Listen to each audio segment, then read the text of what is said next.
오늘 창세기 5번째 시간입니다. 오늘 8절에 보니까 여호와 하나님이 동방의 에덴에 동산을 창설하시고 그 지으신 사람을 거기 두셨다, 이렇게 말씀하고 있습니다. 하나님께서 6일 동안 천지 만물을 다 만드시고 마지막 날에 사람을 만드셨죠. 그리고 그 사람을 위해서 특별히 만드신 동산, 그 가든에다가 그 사람을 살게 하셨습니다. 이 에덴 동산이 어떤 곳인가? 에덴이란 뜻이 뭔가 하면 기쁘다 혹은 즐겁다, 이런 뜻입니다. 그리고 동산이란 뜻은 원래는 울타리가 쳐져 있는 안전한 장소, 이런 뜻인데 헬라어로 번역하면서 이 단어를 뭐라고 번역했는가 하면 파라다이스, 이렇게 번역을 하고 있습니다. 이름만 봐도 에덴 동산은 참 좋은 것이겠구나, 아름다운 곳이구나 하는 생각을 하게 하는 이름입니다. 사람에게 필요한 모든 좋은 것들을 가장 완벽하게 다 갖춘 곳이 에덴 동산이었습니다. 거기는 보기에도 멋지고 아름다울 뿐만 아니라 먹기에 좋은 나무들이 풍성하게 있었다 그랬습니다. 더군다나 그 에덴 동산은 강이 흐르고 있었는데 그 강이 에덴 동산을 적셔서 그 땅을 아주 좋게 풍요하게 만들었고, 그 강은 4갈래로 나누어서 흘러가고 있다 그랬습니다.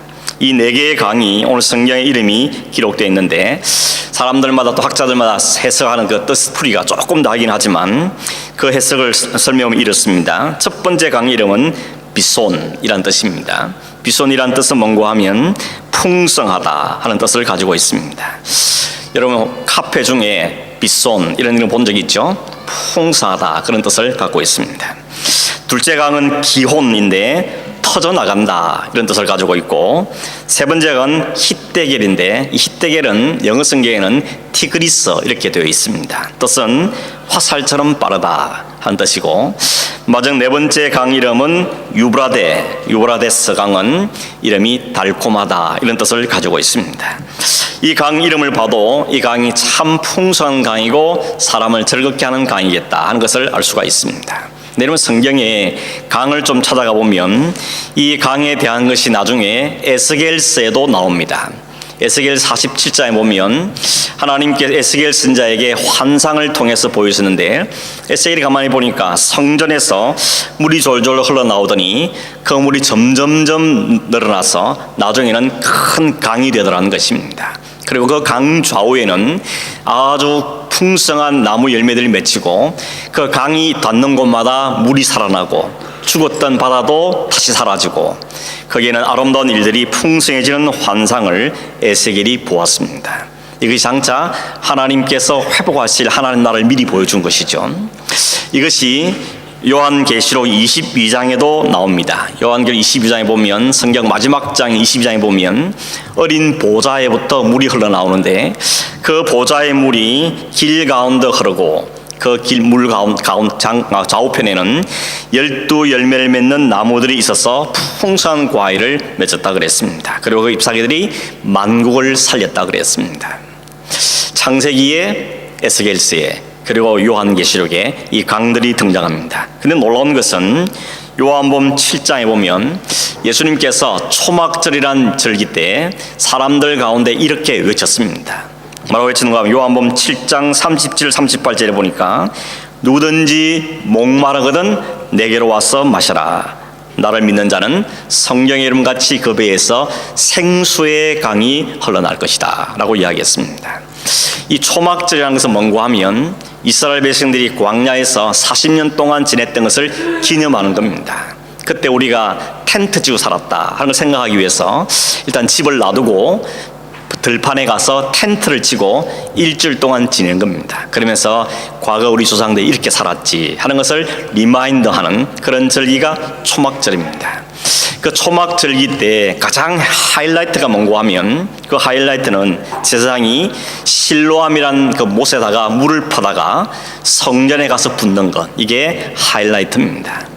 이게 명절 끝날 때 하는 일인데, 이 명절 끝날 때 이 일을 지금 성전 물 붓기를 하고 있을 때 예수님께서 사람들 가운데 벌떡 일어나시더니 큰 소리를 외치신 겁니다. 누구든지 목마르거든 내게로 와서 마시라. 그러면 그 배에서 생수의 강이 흘러나게 될 것이다. 이 말은 무슨 말입니까? 예수님 자신이 생수의 강이라는 말씀이죠. 내가 너희들의 생수의 강이다. 이스라엘 백성들이 광야에서 반석에서 물이 튀어나와서 그들의 목마름을 다 해결해 줬는데 그 반석은 누구냐? 바로 내가 그 반석이다. 나로부터 생수의 강이 흘러나온다 라고 주님께서 선포하신 아주 엄청난 선포를 하신 것입니다.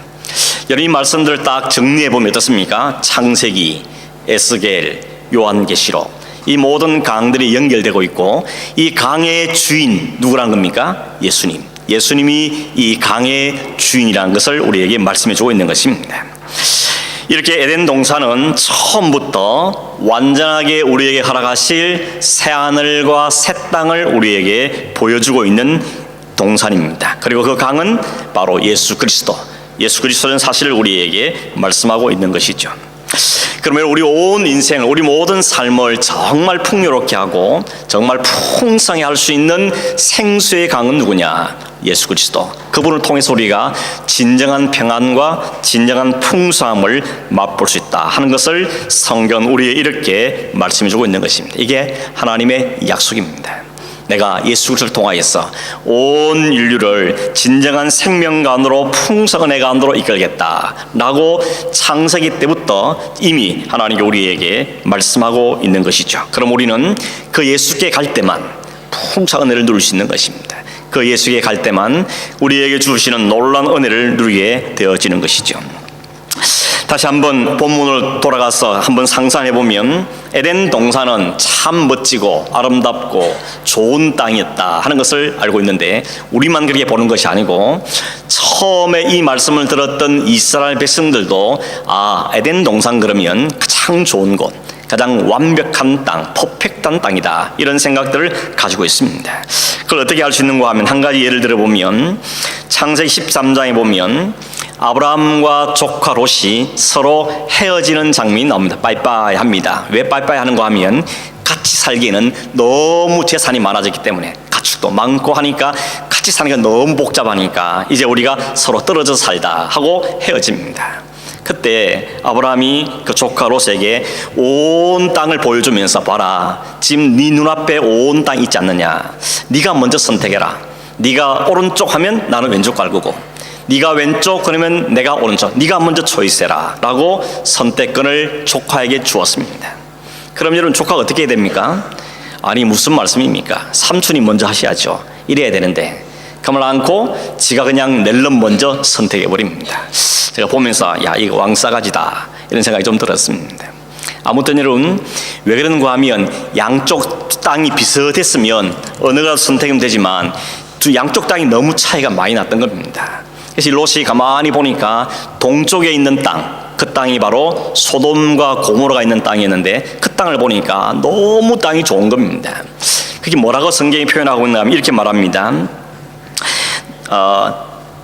온 땅에 물이 넉넉하니 여호와의 동산 같았더라 이렇게 말합니다. 여기 말한 여호와의 동산은 에덴 동산을 가리키는 것이죠. 그래서 그 땅이 마치 에덴 동산처럼 좋았다 이렇게 표현하고 있습니다. 이 말은 무슨 말입니까? 이미 이 사람들은 이 땅에서 가장 완벽한 땅, 가장 좋은 땅은 에덴 동산이라는 생각들을 가지고 있다는 것이죠. 보기만 좋은 것이 아니고 먹거리도 많고 아름다운 강도 흐르고 진짜 말 그대로 파라다이스 같은 땅이 에덴 동산이었다는 것입니다. 여러분, 생각하면 그게 당연합니다. 왜냐하면 하나님께서 세상을 창조하시면서 모든 만물을 다 지었지만 하나님의 최고의 관심은 어디 있습니까? 사람입니다. 사람을 위해서 모든 걸 다 만드셨고 그 사람을 통해서 하나님께서 하실 일이 있고, 특별히 그 사람 속에는 하나님의 이미지가 담겼기 때문에 그 사람에게 가장 좋은 환경, 좋은 걸 주는 것은 너무 당연한 일인 것이죠. 그러므로 사람이 살게 될 그 에덴 동산은 너무나도 좋은 땅이었던 것입니다. 한편 그런 생각이 들죠. 그때 아담과 하와가 선악과만 안 따먹었으면 우리도 거기 좀 살고 있을 텐데 그 조상 잘못 만나가지고 이렇게 됐구나, 이렇게 생각할 수도 있겠습니다. 여러분, 이 에덴 동산이 이 지구 땅에 어디 있었을까? 성경학자들이나 혹은 고고학, 옛날 연구하는 그 고고학자들이 에덴 동산이 어디 있을까 하는 것을 열심히 찾아보았는데 아직까지도 못 찾고 있습니다. 특별히 여기 나온 아까 네 강을 이야기해 줬죠. 이 네 강 가운데 두 개의 강 이름이 지금도 있습니다. 하나는 티그리스, 하나는 유프라테스 강이죠. 이 두 강이 어디 있는가 하면 오늘 지도상에 보면 이란과 이라크가 있는 그 땅, 그 점에 메소포타미아 있는 지역에 있습니다. 그래서 아마도 에덴 동산이 거기 어디쯤 있지 않겠는가. 그래서 열심히 파보고 찾아보고 하는데 아직까지도 못 찾았습니다. 왜 못 찾겠습니까, 여러분? 못 찾는 게 당연합니다. 왜냐하면 하나님이 감추셨기 때문에. 하나님이 딱 감추었는데 인간이 그걸 찾아낼 수가 없는 것입니다. 한 가지는 분명합니다. 뭐가 분명한가 하면 이 에덴 동산을 누가 만들었냐? 하나님께서 만드셨습니다. 그리고 누구를 위해 만드셨냐? 사람을 위해서 만드셨습니다. 하나님께서 사람을 위해서 에덴 동산을 만드시고 사람을 거기에다 두셨다는 것입니다. 이 말은 다르게 말하면 인간 스스로 에덴 동산 만든 게 아니라는 겁니다. 그리고 만들 수도 없습니다. 파라다이스는 인간이 만들어낼 수 있는 게 아니라는 것이죠. 그건 하나님께 영역입니다. 하나님 만드시는 겁니다. 하나님이 디자인하고 하나님이 하나님의 마음에 맞게끔 친히 만드신 것이 파라다이스인 것입니다. 하나님이 사람이 살기에 가장 완벽한 것을 만드신 다음에 사람들에게 그냥 들어가서 살게 하신 겁니다. 이걸 우리는 그레이스라고 그러죠. 은혜라고 말하는 것입니다. 그리고 아담이 그곳에 어떻게 들어갔습니까? 스스로 그 좋은 땅을 찾아간 게 아닙니다. 우연히 만나서 여기 살면 좋겠구나, 그거 아닙니다. 하나님이 딱 만들어 놓고 그 가든에다가 거기에 두셨다 그러죠. 거기에 두셨다. 하나님이 사람을 거기에가 넣어주셨다는 것입니다. 오늘 여러분, 인간들은 여전히 파라다이스를 꿈꾸고 있죠. 또 그걸 파라다이스 세우려고 합니다. 그걸 찾기 위해서 애를 쓰고 있습니다. 또 여기가 천국이다, 저기가 천국이다, 사람들이 찾아다니죠. 어떤 사람은 호주가 천국이다, 호주를 찾아온 사람이 있는 겁니다. 제가 부목사였을 때, 한국에 있을 때 한 3년 동안 분당에서 산 적이 있습니다. 그 당시만 해도 천당 밑에 분당이다, 이런 말이 돌았습니다. 그만큼 살기 좋다, 이런 이야기 했었는데, 몇 년 지난 다음에 다시 가보니까 이 천당이 너무 복잡해져 버렸습니다. 천당이라서 그런지 사람들이 찾아온 사람이 너무 많아가지고 교통도 복잡해지고 아파트도 너무 많이 들어서고, 그래서 더 이상 천당이라는 이미지가 없어지고 만 것입니다. 그러면서 여러분, 이런 생각이 들었어요. 사람들은 천국을 줘도 금방 지옥 만드는구나. 처음에는 천국 같다고 생각했는데 금방 사람이 들어가는 순간 그것은 지옥으로 바뀌고 만다는 것을 보게 되는 것이죠. 여러분, 성경 우리에게 분명하게 말합니다. 에덴 동산은 인간들이 자신들의 힘이나 자신들의 노력이나 혹은 자신의 실력이나 과학을 가지고 만들어낼 수 있는 것이 아니라는 겁니다. 인간이 스스로의 노력으로 들어갈 수 있는 것도 아닙니다. 하나님이 만드셨고 하나님이 들여보냈어야 들어갈 수 있는 것이 하나님의 나라고 파라다이스인 것입니다. 그러므로 이 땅에서 파라다이스를 꿈꾸는 것은 모두 다 헛수고인 것입니다. 다 헛일인 것입니다. 여러분, 3장 8절에 보면 이런 표현이 나옵니다. 하나님께서 동산을 거니셨다, 워킹하셨다, 이렇게 말합니다. 하나님께서 그날만 그 동산을 워킹하셨느냐? 그게 아니죠. 하나님께서 그 동산을 날마다 항상 찾으셨던 겁니다.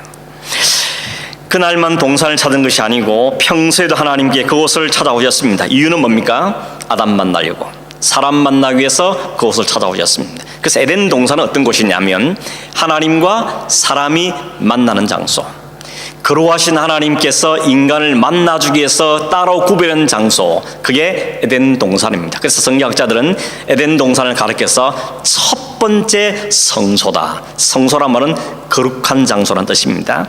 홀리 플레이스를 이야기하는데, 첫 번째 하나님이 계시고 하나님께 사람을 만날 수 있는 첫 번째 장소 어디냐? 그게 바로 에덴 동산을 보는 것입니다. 여러분, 하나님이 계시다, 하나님 만나는 곳, 이러면 딱 떠오르는 이유가 뭡니까? 성전이죠. 성전. 솔로몬이 성전 지으면서 하나님 그러지 않습니까? 하나님, 어떻게 하나님이 이 건물을 같이 지겠습니까? 그러나 누구든지 이곳에 와서 하나님을 만나면, 부르시면 하나님 응답해 주시고 만나 주십시오. 하나님도 그러하겠다 그랬습니다.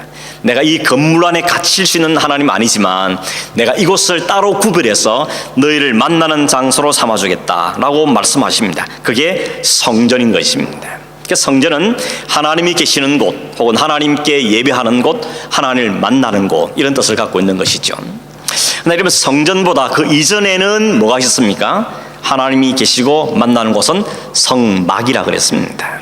광야 40년 동안 텐트처럼 생긴 성막을 만들어 놓고 사람들이 거기 와서 하나님께 제사하고 하나님을 만나고 하나님 말씀을 들었던 곳, 그게 성소, 성막이었습니다. 성막보다 더 이전으로 거슬러 올라가면 하나님을 만났던 곳이 어디냐? 그게 바로 에덴 동산이라는 것이죠. 이게 바로 에덴 동산, 성막, 성전, 이것이 다 하나님이 계시는 곳, 거룩한 장소, 하나님 인간을 만나주는 곳, 그런 의미에서 성소, 홀리 플레이스라고 말하고 있는 것이죠. 그렇다면 성전 이후에, 성전 건물 이후에는 하나님이 어디 계시고 하나님 어디서 우리를 만나주십니까? 예수님이 오시는 전부터 이 성전이란 이 개념이 완전히 바뀝니다. 더 이상 건물이 성전이 아니게 된 것이죠. 더 이상 건물은 성전의 개념이 아닌 것입니다. 그래서 여러분, 예수님께서 하루는 헤롯 성전, 헤롯이 지은 큰 성전 앞에서 사람들에게 이렇게 말했습니다. 이 전을 헐라, 내가 3일 만에 다시 짓겠다 말씀하셨습니다. 사람들은 깜짝 놀랐습니다. 46년에 걸쳐서 지은 이 성전을 헐어버리면 딱 3일 만에 짓겠다 그러니까 사람들은 깜짝 놀랐죠. 그러나 성경은 이렇게 말합니다. 예수께서 성전된 자기 육체를 가리켜 말씀하신 것이다. 이 말은 무슨 말입니까? 예수님이 말씀하신 그 성전은 자신을 가리킨 것이었습니다. 내가 성전이라는 것입니다. 성전이 뭐라 그랬죠? 하나님이 계시는 곳, 하나님을 만나는 곳이 성전입니다. 그렇다면 예수님께서 하나님이시고 하나님이 그 안에 계시고 그가 하나님 안에 계시기 때문에 우리 그분을 통해서 하나님을 만날 수 있고 하나님 말씀을 들을 수 있는 곳이기 때문에 더 이상 건물이 아니라 성전으로 오신 예수님, 그분이 바로 성전이다 라고 주님께서 말씀하신 것입니다. 올 여름 우리는 건물에 너무 많은 신경을 쓰지는 이제 않습니다. 왜냐하면 이제 더 이상 건물 그 자체가 성전은 아니기 때문에 그렇습니다. 그렇다면 물론 뭐 쓰레기처럼 만들라는 말은 아니지만 그 건물은 예배하기에 적합한 장소이면 되는 것입니다. 너무 많은 돈을 건물에 쏟을 필요도 없습니다. 아직도 건물에 너무 많은 돈을 쓰는 분들이 있죠. 좀 곤란한 것입니다. 그건 안타까운 일인 것입니다. 성전으로 오신 예수, 구약의 성막, 성전은 장차 진짜 성전으로 오실 예수를 이야기하신 것이었는데 이제 예수가 왔으니 건물로서의 성전은 더 이상의 의미가 없게 된 것이죠. 근데 여러분, 더 놀라운 건 뭔가 하면 바울 사도가 고린도전서 3장 16절 이렇게 말합니다. 너희는 너희가 하나님의 성전인 것과 하나님의 성령이 너희 안에 계시는 줄 알지 못하느냐. 누구에게 말합니까? 너희가 누굽니까? 성도들한테. 너희가 성전인 것을 알지 못하느냐. 너희 안에 성령이 계시지 않냐. 성령은 하나님입니다. 하나님이 계시는 곳이 성전이라는 생각에 볼 때 하나님이 지금 우리 안에 거하시기 때문에 너희 성도, 우리가 곧 성전이라고 성경은 우리에게 말씀하고 있는 것입니다. 그런 성도들이 모인 것을 우리는 교회라 그러는 것이죠. 건물이 아니라 사람이라고 말씀하고 있는 것입니다. 그럼 여러분, 마지막 하나님께서 계시는 영원히 계실 성소는 어딜까요? 그게 바로 천국인 것이죠. 요한계시록에서는 그걸 새 하늘 새 땅 이렇게 표현하고 있습니다. 정리를 하면 어떻습니까? 에덴에서 시작된 것이 새 하늘과 새 땅으로 끝을 맺게 되는 것입니다. 그리고 그 중간에 누워 계시는가 하면 예수 그리스도가 계시는 것이죠. 근데 여러분, 창세기부터 요한계시록까지 하나님께서는 처음부터 마지막까지를 다 디자인하고 계셨던 것입니다. 하나님께 어떻게 하나님의 나라를, 하나님의 성전을, 하나님의 백성들을 만들어 가실 것인가 하는 것을 처음부터 계획하셨고 그 계획한 대로 진행하셨고 그 백성들을 구원해 내신 것입니다. 그것을 역사를 구원의 역사다 이렇게 말하는 것입니다. 그러나 여러분, 9절에 이제 넘어가 보면 거기 보면 에덴 동산 안에는 여러 나무 열매가 많았다 그랬습니다. 근데 특별히 그 센터에는 두 개의 나무가 있었다 이야기하죠. 하나는 생명나무, 또 하나는 선악을 알게 하는 나무. 이 두 개의 나무가 있었다 그랬습니다. 이 중에서 우리는 관심이 늘 뒤에 거죠. 선악과라고 부르는 그 선악을 알게 하는 나무, 그 나무에 많은 관심들이 있고 또 이 나무에 관련된 질문들이 많습니다. 그 열매를 왜 만드셨을까? 안 만들면 좋았을 텐데, 아니 못 먹게 할 걸 왜 만드셨냐? 만들었으면 책임을 지셔야지. 이런 여러 가지 질문들이 많죠. 그것도 동산 딱 센터에 언제든지 볼 수 있는 곳에다가 왜 하필이면 그 선악과를 딱 만들어 주셨는가? 하나님이 짓궂으신 분이니까 이런 생각을 하게 되죠. 저 절벽 위에든지 아니면 저 산골짜기에 꼭꼭 숨겨두시면 좋았을 텐데 언제나 볼 수 있는 그 동산 센터를 만드신 이유가 뭔가 하는 여러 가지 질문들을 우리가 쏟아놓습니다. 설명할 것도 많고 또 공부해야 될 것도 많은 이슈이긴 하지만 오늘 공부하는 시간은 아니니까 간단하게 생각해 보면 생명나무라는 것은 말 그대로 우리에게 생명을 주는 나무입니다. 여러분, 인간이 어떻게 만들었다 그랬죠? 아무런 생명이 없는 흙을 딱 빚어서 모양을 만드셨죠. 그 속에 하나님의 생명이 들어가니까 살아있는 존재가 됐다 그랬습니다. 그 생명을 받아서 그 생명 때문에 살게 된 것이 인간입니다. 그러므로 인간들의 그 생명나무를 보면서 그 생명나무의 열매를 먹으면서 우리가 이렇게 하나님의 생명이 우리 속에 들어와서 우리가 살게 된 존재지, 그래 우리는 하나님이 주신 생명으로 사는 존재들이야, 이것을 늘 기억하고 감사하고 하나님을 찬송하고 그렇게 하라고 만들어주신 것이 생명나무라는 것입니다. 그런데 안타깝게도 아담과 하와는 이 생명의 나무를 먹고 영원히 살 수 있는 축복을 받지를 못했습니다. 이유는 뭡니까? 또 다른 한 나무, 이거는 절대 먹으면 안 된다는 그 나무를 따먹어버림으로 된 것이죠. 그 나무가 우리 아는 선악을 알게 하는 나무인 겁니다. 선악과라 그런 나무지요. 하나님께서는 다른 모든 나무 열매는 언제든지 마음껏 따먹어도 좋다, 근데 딱 한 가지, 요 하나만 먹지 말라 하고 하신 것이 선악과였습니다. 그러면 여러분, 하나님께서 이 나무를 두신 이유가 뭘까? 왜 이 나무는 왜 먹지 말라 하실까? 다 먹게 하시면서 왜 하나만 못 먹게 하셨을까? 그 이유가 뭔가? 이 나무가 안고 있는 도대체 의미가 뭔가 하는 것입니다. 이 나무의 특징은 뭐라고 했습니까? 이 나무의 특징은 이거 먹으면 뭘 안다고요? 선이 뭔지 악이 뭔지 이걸 알게 되는 나무라 그랬습니다. 좀 특별한 나무죠. 그럼 어떤 분 이렇게 생각합니다. 아니, 사람이 뭐가 선인지 뭐가 악인지 잘 알게 되면 그 좋은 거 아니냐? 아니, 사람이 뭐가 선인지 뭘 알아야 선을 행할 텐데 그러면 좋은 게 아닌가? 그거 왜 못 먹게 하셨을까? 이렇게 생각할 분도 계실 겁니다. 근데 여러분, 선과 악을 판단하고 그 선과 악을 결정하는 이는 오직 하나님 한 분뿐에서 이걸 알려주시는 겁니다. 뭐가 선이냐 뭐가 악이냐 이걸 기준 세우고 이걸 결정하는 분은 오직 하나님 한 분뿐이라는 것입니다. 너희는 선이다 악이다 판단할 수 있는 자격이 없다는 것을 우리에게 말씀하는 겁니다. 이걸 사탄이 잘 알았거든요. 그래서 아담과 한테 속일 유혹할 때 뭐라 그럽니까? 그걸 잘 알기 때문에 이렇게 말합니다. 야, 하나님이 동산의 나무 열매 먹지 말랐냐? 아니, 다 뭐라 그랬어? 딱 하나만 먹지 말라 그랬어. 그거 먹으면 죽을지도 모른대. 뱀이 그러죠? 아니야, 죽긴 왜 죽어? 그거 먹으면 너희 눈이 밝아져서 하나님처럼 선과 악을 알게 될 게다, 이렇게 말합니다. 여기 이런 말하는 뜻이 선과 악을 안다는 좋은 의미가 아니고 너희도 뭐가 선인지 뭐가 아닌지 판단할 수 있는 기준을 갖게 되고 너희들이 마치 하나님처럼 결정을 가지게 돼. 그렇게 속삭인 것입니다. 결국 여러분, 아담과 하와가 귀가 솔깃한 게 뭡니까? 선악을 알게 한 나무, 그거보다는 하나님과 같이 된다는 것 때문에 하나님처럼 된다는 그 말에 귀가 솔깃해서 덥석 그 열매를 먹어버린 것입니다. 여기 중요한 것은 뭡니까? 결국 하나님께서 선악을 알게 하는 나무를 동산 가운데 딱 두시면서 이걸 먹지 말라 하신 건 결국 뭘 이야기합니까? 하나님과 너희들을 구별짓는다는 것입니다. 나는 창조주고 너희는 피조물이기 때문에 이걸 구별짓는 유일한 나무를 내가 두었으니까 이 말을 따먹지 말고 순종함으로 하나님만이 창조주시고 하나님만이 선과 악의 기준을 갖고 계시고 이걸 판단할 수 있는 유일한 분의 사실을 인정해. 그런 의미에서 우리에게 순종을 요구하시면서 그 나무를 거기에 두신 것입니다. 다시 말하면 인간이 자신들은 피조물이고 하나님만 창조주라는 것, 인간은 그 하나님 말씀에 오직 순종하면서 하나님을 온전히 주권자로 왕으로 창조주로 모시고 살 때 그게 가장 아름다운 인간의 모습이라는 것을 깨달아 알고 그 말씀을 따라 순종하게 하는 것이 하나님의 목적이었다는 것입니다.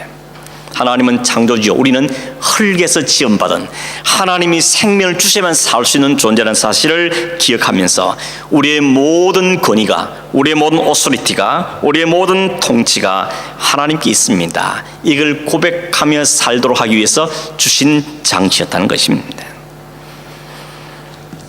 근데 여러분, 하나님께서 이 아담과 하와가 이 선악과를 따먹을 줄 알았을까요? 몰랐을까요? 따먹을지 말지 몰랐지만 한번 놔보고 먹냐 안 보자, 그렇게 했을까요?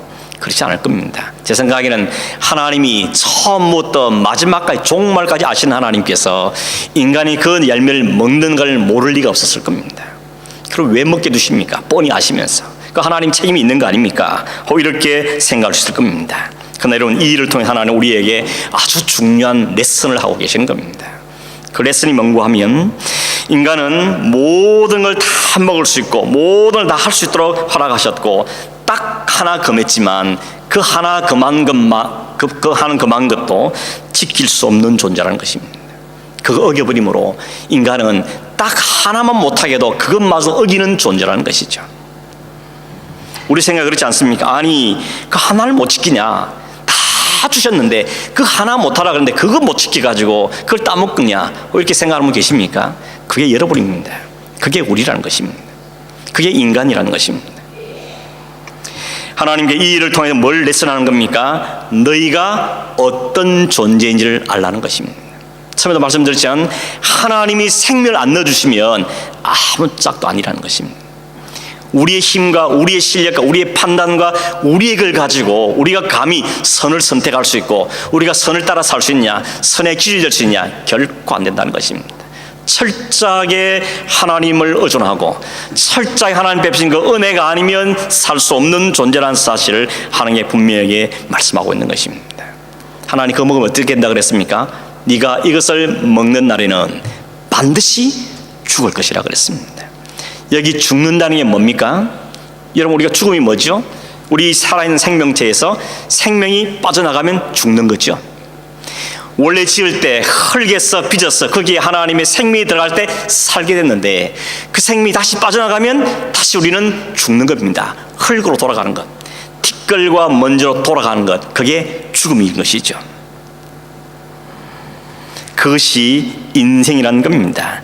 결국 하나님의 말씀에 불순종한 인간에게 닥친 것이 죽음이죠. 그게 먼지로 티끌로 흙으로 돌아가는 모습인 것입니다.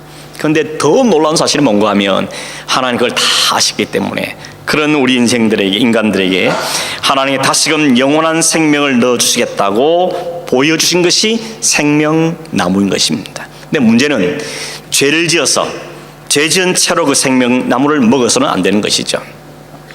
그래서 하나님께 그 에덴 동산을 쫓아내시는 것입니다. 창세기 3장 22절에 보면 하나님께서 이렇게 말씀하시죠. 이 아담과 하와가 선악과를 따먹고 우리와 같이 되었다는 겁니다. 그 말은 영적으로 죽은 자가 되어버렸다는 것입니다. 하나님 말씀하시를 어겼기 때문에 죽음이 온다 그랬기 때문에 죽은 상태가 되었다는 겁니다. 그 죽은 상태로 영원히 사는 생명나무를 먹으면 안 된다는 것이죠. 그래서 이들을 쫓아낸 다음에 그들의 모든 문제를 회복한 다음에 다시 그들에게 생명나무를 먹이자는 것입니다. 그게 하나님의 계획입니다. 사람이 선악과를 따먹고 영적으로 죽은 상태에 된 상태에서 거기에 살 수는 없는 것이죠. 그래서 그들의 죄 문제를 해결한 다음에 그들의 영원한 생명나무를 먹는 은혜를 주시기로 하나님께 계획하신 것이죠. 어떻게 이 문제가 해결되었습니까? 인간 스스로는 할 수 없죠. 어떤 인간도 스스로 자신의 죽음의 문제를 해결할 길이 없습니다. 오직 죄 없으신 분, 오직 생명 우리에 주실 수 있는 분, 그분이 다시금 우리 안에 들어오셔야만 되는 것입니다. 생명이 없을 때 흙이고 티끌이었는데 거기 안에 생명이 들어가는 것을 한 것처럼 다시 영적으로 죽어버린 존재들 가운데 다시 그를 살리는 생명이 들어가야만 살게 된다는 것이죠. 그분이 누구십니까? 우리에게 참 생명 오신 예수 그리스도인 것입니다. 그분이 오셔서 우리의 모든 죄를 다 갚으시고 그 보혈로 덮으시고 우리를 정결하게 만드시고 우리 안에 새 생명을 부어주신 것입니다. 그러므로 이런 그 동산 중앙에 있던 그 생명나무는 결국 예수 그리스도를 의미하고 있는 것이죠. 우리는 선악과를 알게 하는 선악을 알게 하는 그 나무를 따먹고 스스로 하나님처럼 되려고 했던 그 아담의 후손들입니다. 다시 말하면 하나님만 절대적으로 의지하고 그 말씀에 순종하도록 명령을 받았지만 그걸 거부하고 나도 하나님처럼 돼보겠다고 했던 사람들이라는 것입니다. 스스로 왕이 되어서 세상을 호령하고 모든 선과 악의 결정권자가 되어서 마음대로 하려던 사람이었다는 것입니다. 오늘도 세상은 여전히 그렇게 삽니다. 여전히 그것을 추구하면서 살고 있습니다. 자신이 왕 되어서 살고 싶다는 것입니다. 그래서 왕이 되고자 하는 조건이 뭐냐? 돈을 많이 가지면 되느냐? 권세를 많이 가지면 되느냐? 많은 명예를 가지면 되느냐? 그걸 추구하는 이유가 뭡니까? 다 왕 되겠다고 하는 것이죠. 내가 왕 되겠다는 것입니다. 그래서 왕 노릇하면서 살겠다는 것입니다. 근데 그 결과는 뭐라고요? 그 결과는 죽음인 것입니다.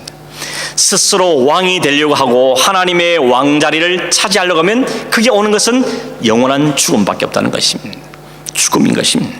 다시 흙으로 돌아갈 수밖에 없는 것입니다. 그러므로 다시 사는 길을 우리에게 주셨는데 그 길은 바로 참 생명이신 예수 그리스도를 믿는 것밖에 다른 길이 없음을 우리에게 말씀하고 있는 것입니다. 그래서 여러분 그리스도께서 이 땅에 오셔야 했습니다. 우리를 살리시기 위해서, 우리에게 진짜 생명을 부으시기 위해서, 죽어버린 영혼에게 다시 살아나게 하기 위해서 그리스도께서 이 땅에 오신 것입니다. 우리가 담당해야 할 모든 죄의 대가를 치르시기 위해서 피를 흘리서 죄를 씻어주셨고 자신의 피를 씻겨서 자신의 살을 찢어서 우리에게 생명의 떡으로 먹이시며 우리를 다시 살려내주신 것입니다. 여러분 말씀을 맺습니다. 여러분 이 주님이 오늘 우리의 주님이신 것입니다. 하나님 우리의 이 은혜를 우리에게 허락해 주신 것입니다. 이걸 아는 사람은 해야 될 게 뭐겠습니까? 그래서 우리는 하나님을 인정하고 그 하나님을 찬송하고 그 하나님께 감사할 수밖에 없는 것입니다. 왕이신 하나님을 높여드리고 나는 그 앞에 순종하겠습니다. 머리를 숙이며 하나님 나를 다스려 주십시오. 내가 또다시 선악과 따먹는 하나님처럼 되려고 하는 어리석은 짓 하지 않고 오직 하나님 앞에 순종하고 하나님 우리의 말하신 그 놀랍고 풍성한 영매 가운데 그걸 먹으며 즐기며 하나님을 찬송하고 감사하며 살게 해주십시오. 이것이 바로 우리의 기도의 제목이 되어야 하는 것입니다. 여러분 다 내려놓고 우리 모든 것을 다스릴 분은 하나님뿐이심을 인정하고 선과 악의 기준이 하나님이시며 우리를 다스리가 하나님이시고 그 하나님께 감사하고 주님께 우리에게 주신 그 풍성하고 놀라운 은혜를 맛보며 경험하며 살아가는 저와 여러분 성도 되기를 간절히 바랍니다. 기도하겠습니다. 하나님 아버지 감사합니다. 아담과 하와의 피를 이어받아서 영원히 죽을 상태밖에 없는 저희들에게 다시금 살리시기 위해서 생명나무로 오셨고 생명의 떡으로 오셨으며 생수로 오셔서 우리를 다시 살려내시고 하나님 백성 삼으신 이 은혜에 진실로 감사함을 드립니다. 하나님 우리가 이 말씀을 늘 앞에 두고 스스로 왕이 되려고 하지 않고 스스로 선과하게 판단자 되려 하지 않고 그걸 얻기 위해서 세상 것들을 추구하려고 하지 않고 오직 하나님 은혜에 감사하고 그 하나님 다스림에 순종하고 하나님께 우리를 예비해 놓으신 그 놀랍고 풍성한 것들을 경험하고 누리며 살고 뿐 아니라 하나님 우리에게 장차 완전한 나라 들으실 것을 기대하며 살아가는 우리 모든 삶이 될 수 있도록 축복하여 주옵시기를 원합니다. 아직도 예수 그리스도가 참 생명을 깨닫지 못한 분이 있다면 하나님 성령으로 역사하시고 은혜를 베풀어 주셔서 이 주님이 나의 참 생명이며 생수이시며 생명의 떡이라는 사실을 깨닫고 그 앞에 감사하며 감격하며 그 앞에 자신을 드릴 수 있는 놀라운 역사를 일으켜 주시옵소서. 그러하신 예수님의 이름으로 기도하옵나이다. 아멘.